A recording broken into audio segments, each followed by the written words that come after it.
মহাপুৰুষ দুজনা একেলগে যেতিয়া তীৰ্থ ভ্ৰমণলৈ যায় দক্ষিণাত্য দক্ষিণ ভাৰতত তেনেকুৱা বিশ্বকৰ্মা ক'তো নাই তেওঁলোকৰ এতিয়াও কপালেশ্বৰ মন্দিৰ যদি আপোনালোকে গৈছে পদ্মনাভ মন্দিৰলৈ যদি গৈছে দেখিব কিমান কাৰুকাৰ্য সেইবোৰ তেতিয়াই কৰা গুৰুজনাৰ লগত যোৱা ভকতসকলে যায় গৈ তাত জুমি জামি পিটিকি থাকে লতাবোৰ চাই খুব ভাল পায় সেইবিলাকত মগ্ন হৈ থাকে তাৰ আচল দৰ্শনটো তীৰ্থৰ দৰ্শনটো এইবোৰ বিচাৰি নলয় গুৰুজনাই দেখিলে এওঁলোকেতো শূন্যতে গতা ঘূৰাই আছে আচল তত্ত্ব লোৱা নাই এইবিলাক চাক্ষুষ সৌন্দৰ্যবিলাক চাই ফুৰিছে মাধৱদেৱক ক'লে বহাৰপো এই এওঁলোকক তুমিওতো লতা আঁকিব জানা তুমি এডাল লতা আঁকি এওঁলোকক দেখুৱাই দিয়াচোন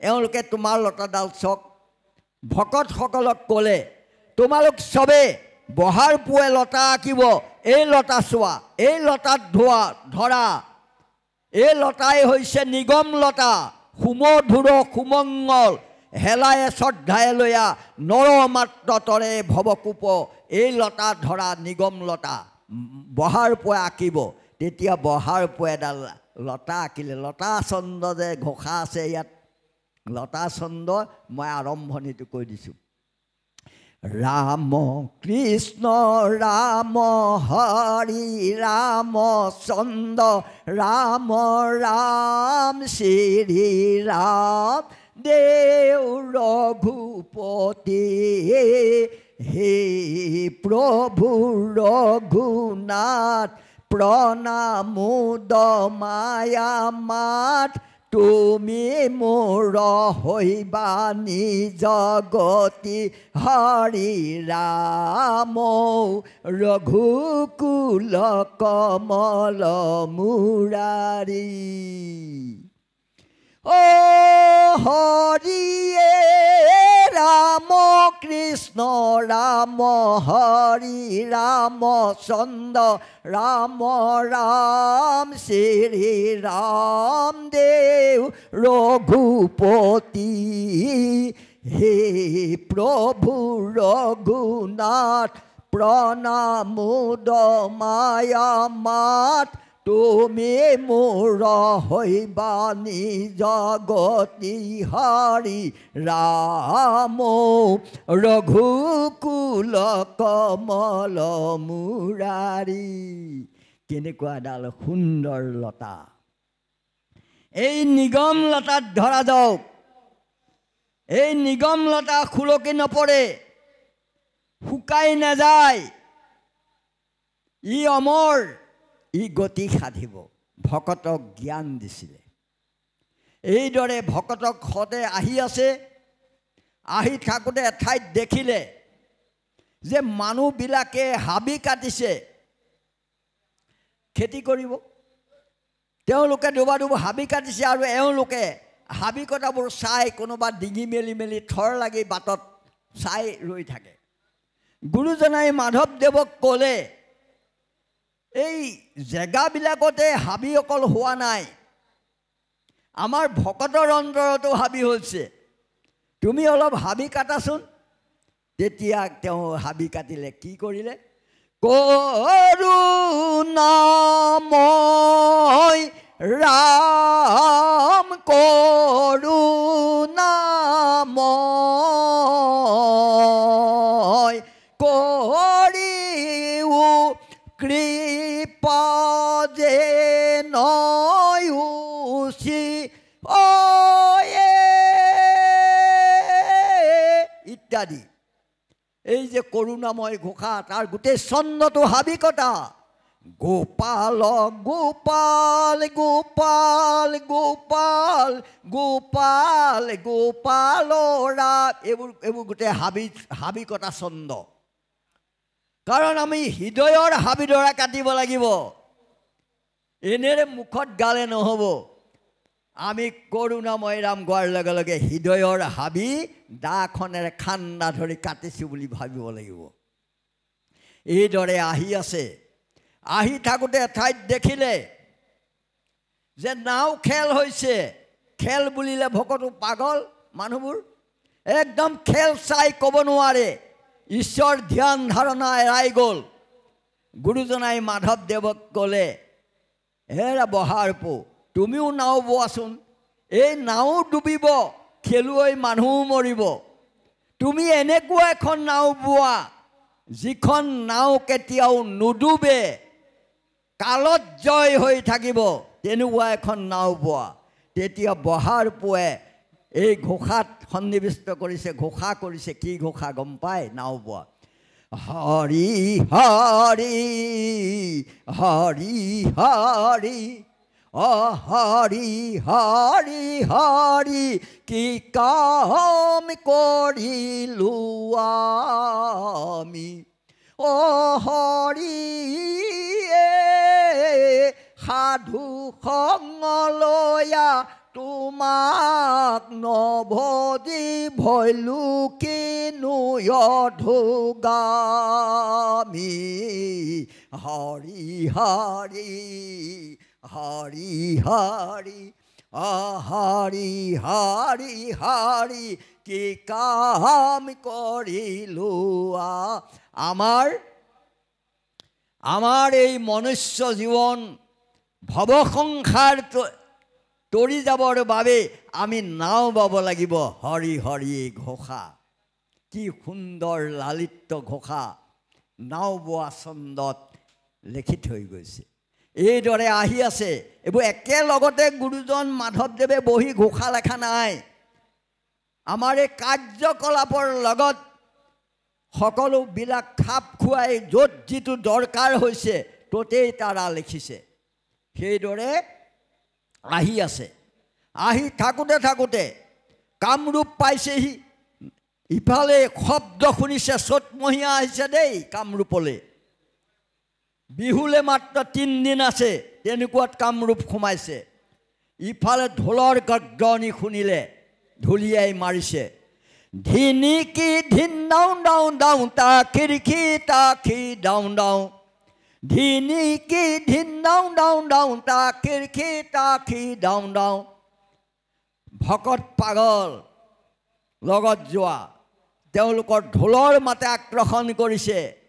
তেতিয়া বহাৰপোক গুৰুজনাই কৈছে, বহাৰপো, সেই যে ঢোলৰ শব্দ একানে সোমাইছে একানে ওলাই গৈছে, তাৰ সেয়া পৰম পদৰ বস্তু হ'ব নোৱাৰে।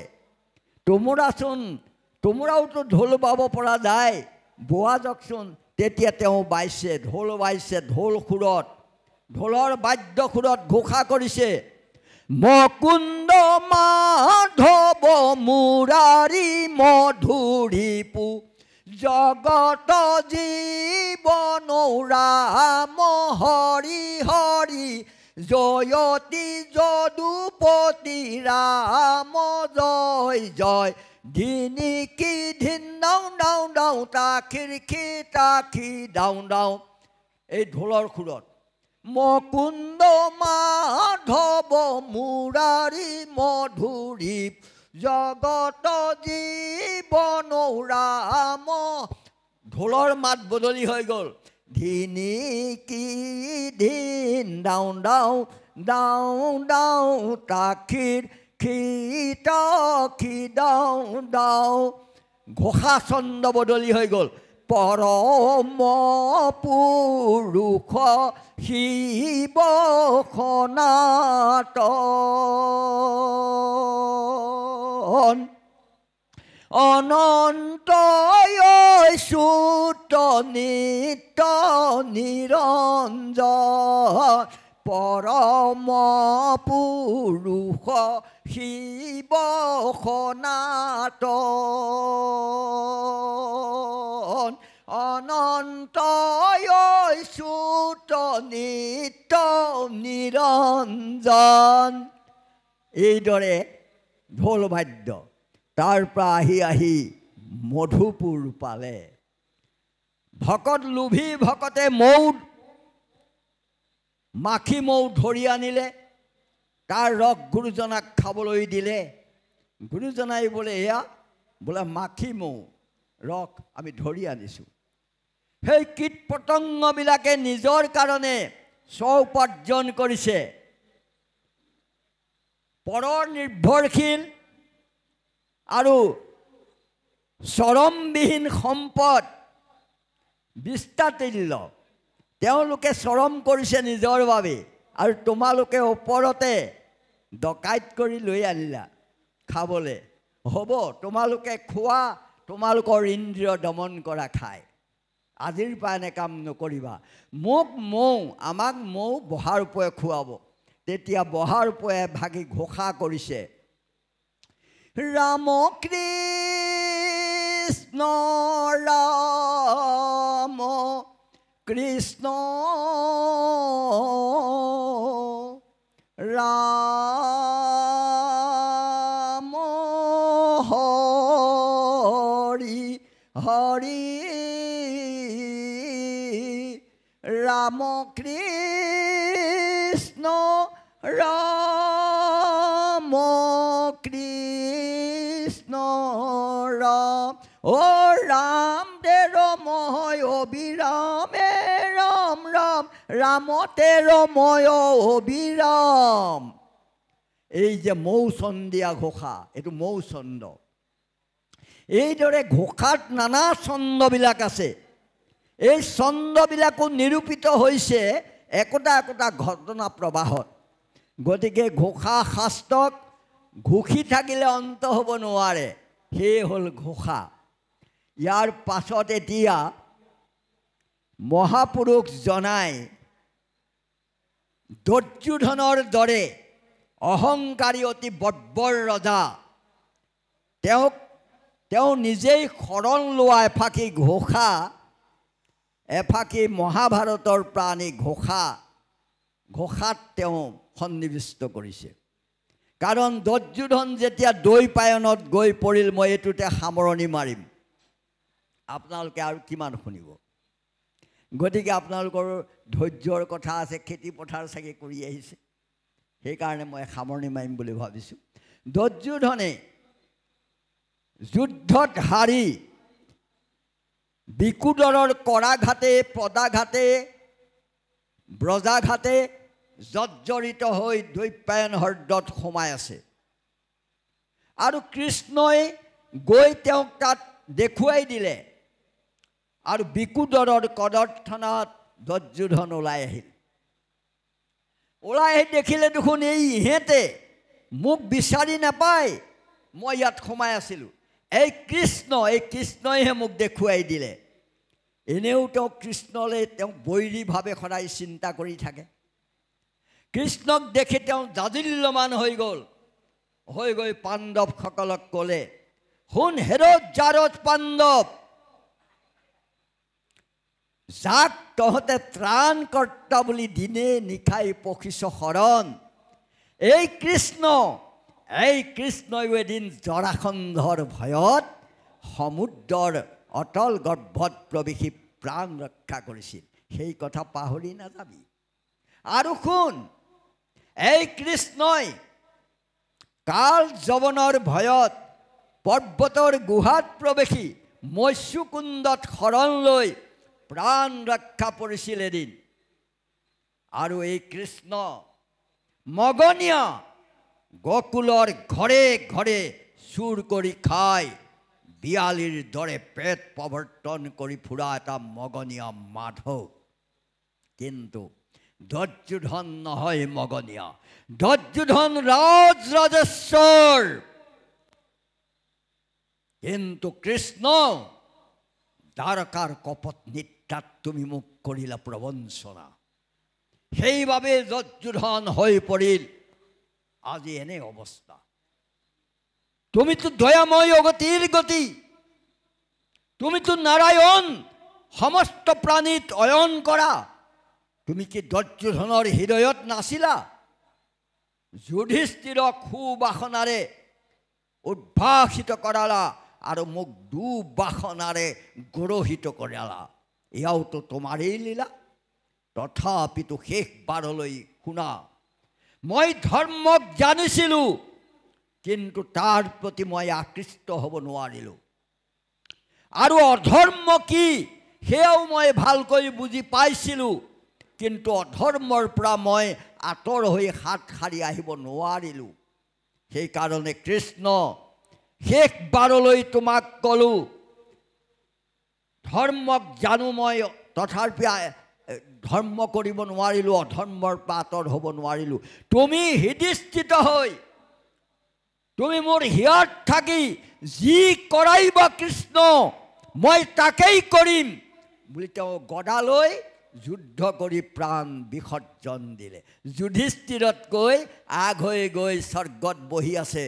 যুধিষ্ঠিৰক আগবঢ়াই নিছে, দাদা তোমাৰ ৰাস্তাতকৈ মোৰ ৰাস্তা বেছি সুগম, তোমাতকৈ মই আগতে আহি বহিলোহি। এই দুৰ্যোধনৰ ঘোষা ফাঁকি কি? ধৰ্ম জানো মই, তথাপি প্ৰবৃত্তি নাই, অধৰ্মত নিৰ্বৃত্তি নোহয়,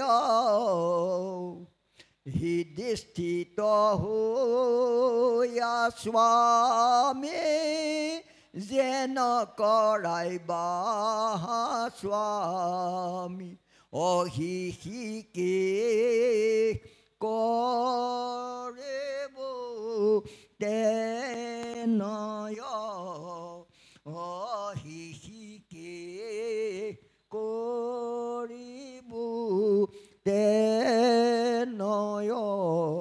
আপোনালোকৰ দৰে মহাভাগৱত এই পবিত্ৰ দ্বিতীয় বৈকুণ্ঠত আপোনালোক বহি ভগৱত যজ্ঞত আপোনালোক আপ্লুত হৈ আছে।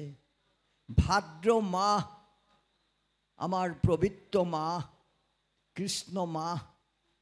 এই মাহটোৱেই আমাৰ কাৰণে অতি পবিত্ৰ। ইয়াত থকা অবাল বৃদ্ধ বনিতা প্ৰত্যেকগৰাকী মহাভকত বুলি ভাবিছোঁ। সকলোৰে শ্ৰীচৰণলৈ ব্যক্তিগতভাৱে প্ৰণিপাত জনাইছোঁ। আৰু কমলাবাৰী সত্ৰৰ তৰফৰ পৰা সবালৈকে আশীৰ্বাদ জনাই প্ৰভুৰ দুখানি চৰণত শতকোটিবাৰ দণ্ডৱত কৰি আমাৰ বক্তব্য সামৰণি মাৰিছোঁ। জয় গুৰু শংকৰ।